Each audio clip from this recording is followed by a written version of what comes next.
Masa jabatan Presiden Joko Widodo tinggal tersisa 1 bulan. Rencananya ini Presiden Jokowi akan mulai berkantor di IKN di sisa masa jabatan. Nah, untuk mengetahui bagaimana sebetulnya kesiapan dari IKN, sudah bersama saya ada juru bicara IKN, ada Mas Troy Panto. Mas Troy, selamat siang.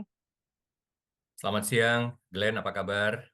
Baik, terima kasih banyak Mas Ya. sudah meluangkan waktu untuk liputan 6. Mas Troy, langsung ini pertanyaan dari mungkin dari publik banyak yang Hmm. ingin mengetahui sebetulnya kapan sih Presiden akan mulai berkantor di IKN?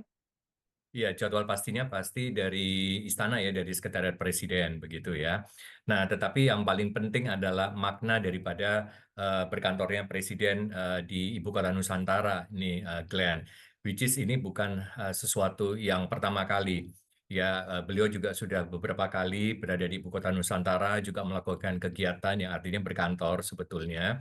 Dan kali ini kembali lagi berada di Ibu Kota Nusantara untuk melakukan kegiatan-kegiatan kenegaraan, kepemerintahan yang lainnya. Jadi sebetulnya ini kegiatan yang rutin dilakukan oleh beliau, tetapi sekarang lokasinya saja di Ibu Kota Nusantara. Nah, tempat beliau berkantor itu adalah Istana Garuda yang disebut dengan kantor kepresidenan. Ya, ini supaya masyarakat juga tahu begitu ya. Lalu kemudian ada Istana Negara untuk pertemuan-pertemuan dan sebagainya begitu. Nah, sebelum masuk pada persiapan, jadi ini perlu kita maknai ya bahwa ini adalah bentuk daripada komitmen ya pimpinan negara kita, pimpinan pemerintahan kita terhadap kelanjutan pembangunan ibu kota Nusantara. Jadi memang pemindahan ibu kota Nusantara ini kan melalui tahapan-tahapan. Dan tentu saja ini adalah bukan hanya langkah simbolis ya, justru ini adalah tindakan nyata dari seorang pemimpin pemerintahan, pemimpin negara yang menegaskan bahwa memang pembangunan ibu kota Nusantara itu adalah prioritas nasional. Ya, itu yang pertama. Nah, yang kedua adalah memimpin di ibu kota Nusantara pun itu bisa efektif. Nah, terbukti kan beberapa waktu yang lalu ada pertemuan-pertemuan dengan pemimpin-pemimpin pemerintahan daerah, kemudian ada rapat kabinet, dan ini akan ada lagi rapat kabinet ya saya dengar, dan juga akan berbagai pertemuan. Nah, ini juga menegaskan bahwa ini merupakan persiapan transisi ke pemerintahan yang baru di mana segala sesuatunya itu berjalan lancar, dan di Ibu Kota Nusantara ini proyek pekerjaan pembangunan fisik dan non fisik itu tetap menjadi fokus dan menjadi prioritas.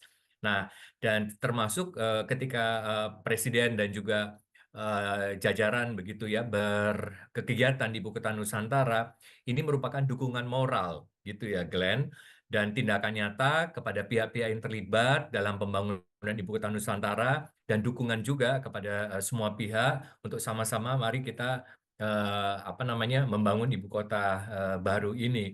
Nah, sekarang bagaimana persiapannya?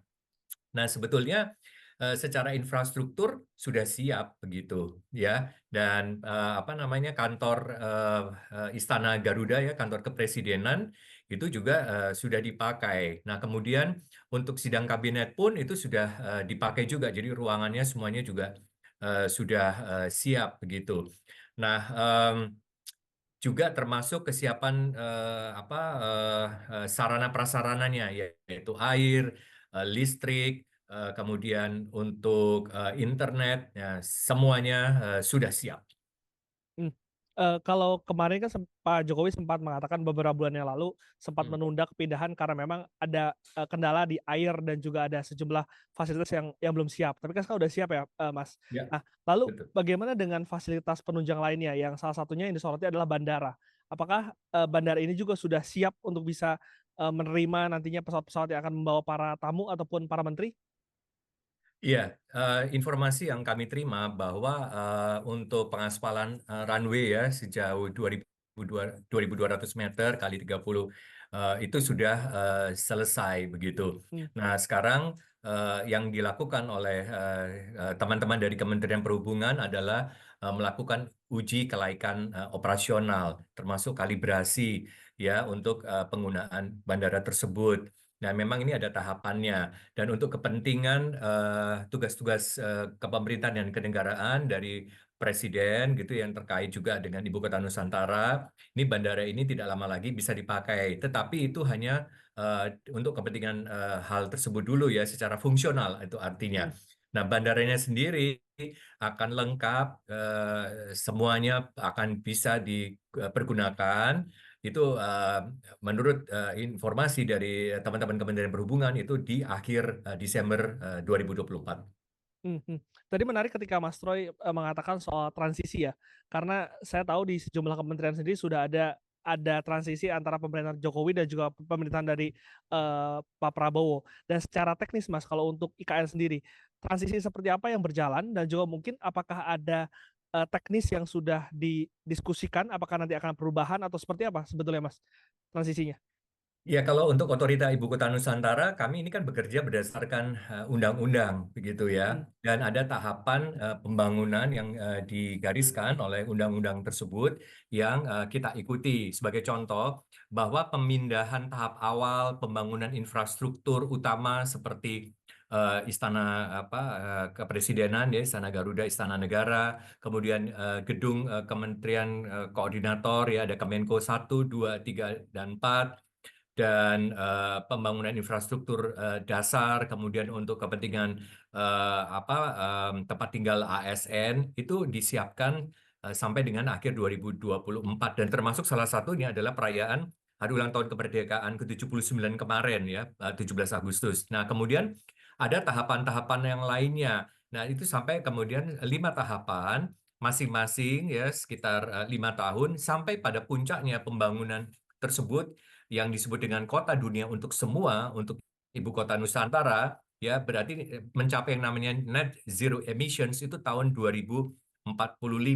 Jadi Mmm. tidak ada keraguan apapun bahwa pembangunan IKN ini akan berhenti mangkrak, itu tidak ada keraguan. Nah, untuk masa proses transisi pemerintahan itu sebetulnya ya berjalan, ya kita ikuti saja nanti gitu ya, secara kepemerintahan, dan kemudian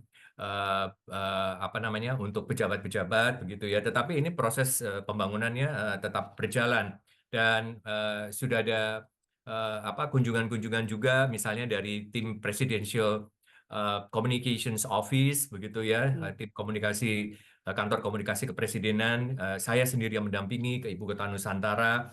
Kami berkomunikasi, berdialog di situ. Mmm, oke, saya dapat informasi Mas, ini Pak Basuki hari ini akan terbang ke IKN, katanya untuk mempersiapkan, kedatangan dari Pak Jokowi katanya yang rencananya besok ya. Ini apa Mas yang akan dilakukan Pak Jokowi di sana? Apakah langsung berkantor atau ada kegiatan lain mungkin?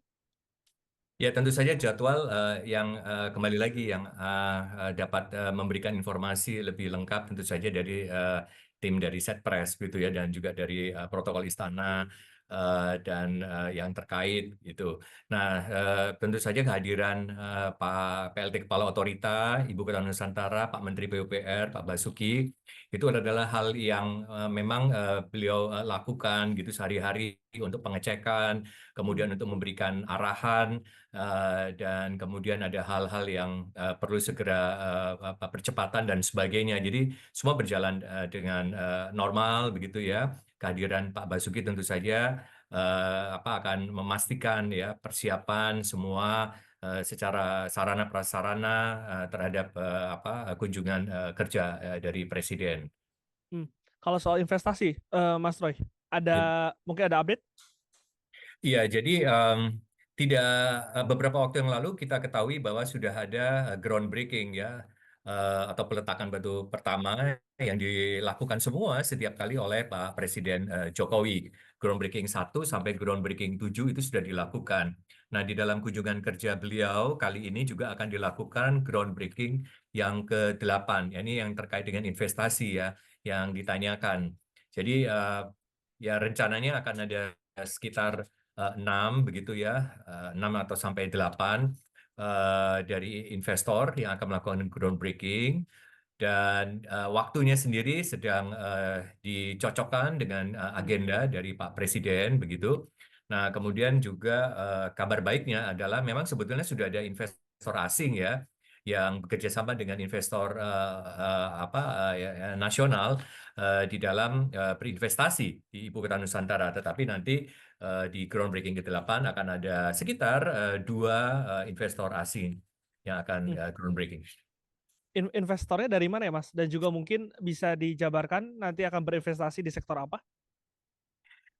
Iya, jadi ada 2 negara ya investornya yang sementara ini mungkin hanya yang bisa kami berikan adalah dari China dan dari Australia, begitu ya. Salah satunya adalah di bidang sektor mixed use, begitu ya. Berarti ada Union gitu, ada apa infrastruktur residensial begitu. Kemudian yang lainnya adalah di bidang pendidikan. Hmm. Untuk nilai investasinya Mas, udah bisa diberitahu ke publik? Ya, untuk sementara kami masih belum bisa menyampaikan karena akan ada dinamika, karena ada proses kurasi ya untuk bangunan dan sebagainya ini masih berproses. Tetapi nanti pada saatnya ketika mereka akan groundbreaking, seperti biasa kita akan menyampaikan angkanya. Oke. Mas Roy, pertanyaan terakhir. Ini Mas Roy mengatakan bahwa nantinya puncak pembangunan akan terjadi di 2045. Ya. Bagaimana OIKN ini memastikan bahwa pembangunan IKN ini bisa berjalan konsisten dan juga bisa, membanggakan gitu sebagai ibu kota Nusantara Indonesia yang nantinya akan jadi di 2045? Iya, semua perencanaannya eh, tentu saja kita lakukan secara hati-hati ya, dan itu dimulai sejak awal ketika rencana pendirian Ibu Kota Nusantara dan ada blueprint begitu ya, sampai dengan tahun 2045. Dan perlu diketahui bahwa anggaran pembangunan Ibu Kota Nusantara itu 20% saja dari APBN dan sisanya itu adalah dari investasi non APBN dari swasta dan sebagainya. Nah, artinya ini semua dengan prinsip kehati-hatian dan juga prinsip inklusif. Jadi kita melibatkan banyak pihak untuk pembangunan ibu kota Nusantara. Tetapi bukan hanya itu, tetapi ada pengawasan juga yang dilakukan ya oleh pihak-pihak yang memang melakukan audit dan sebagainya. Nah, perlu diketahui kemarin kami memperoleh apa eh, nilai WTP begitu ya Mmm. dari BPK, dan ini yang terus harus kita pertahankan. Dan kemudian tentu saja kita mempersiapkan untuk Pemdasus gitu ya dalam waktu dekat, tentu saja setelah Perpres itu akan dikeluarkan oleh Presiden. Artinya perencanaannya sudah dilakukan, eksekusi sekarang tengah dilakukan, dan juga pengawasan juga tentu saja harus dipastikan dijalankan agar pembangunan ini sesuai rencana ya, Mas Roy? Betul sekali. Dan tadi masalah inklusif, jadi melibatkan semua pihak karena memang pembangunan Ibu Kota Nusantara tentu saja memang otorita Ibu Kota Nusantara yang bertanggung jawab sebagai pengelola begitu ya. Tetapi kan tentu saja ada pihak yang membangun misalnya secara fisik adalah dari teman-teman Kementerian PUPR. Kemudian ada soal lahan dengan ATR BPN, dan kemudian pemindahan ASN dengan Kemenpan RB. Dan ini artinya bahwa tugas ataupun pekerjaan ini juga didukung oleh lintas kementerian, lembaga, dan juga dari sektor swasta, komunitas, maupun masyarakat. Sinergitas agar nanti IKN semakin menarik ya untuk bisa menarik investor masuk ke, IKN. Terima kasih Mas Roy, waktunya bersama Liputan 6 kita nantikan, groundbreaking yang akan dilakukan oleh Presiden dan juga kita nantikan gimana Pak Presiden ini tinggal dan juga nanti berkantor di IKN. Terima kasih Mas Roy sekali lagi waktunya untuk Terima Liputan kasih. 6. Terima Presiden kasih. Joko Widodo akan melakukan groundbreaking dalam waktu dekat. Ada 2 investor asing yang tadi disampaikan akan mulai berinvestasi di IKN dan juga kita harapkan akan ada investor-investor lainnya yang juga bisa menanamkan modal di IKN. Saya Glenn Joshua, salam CTV.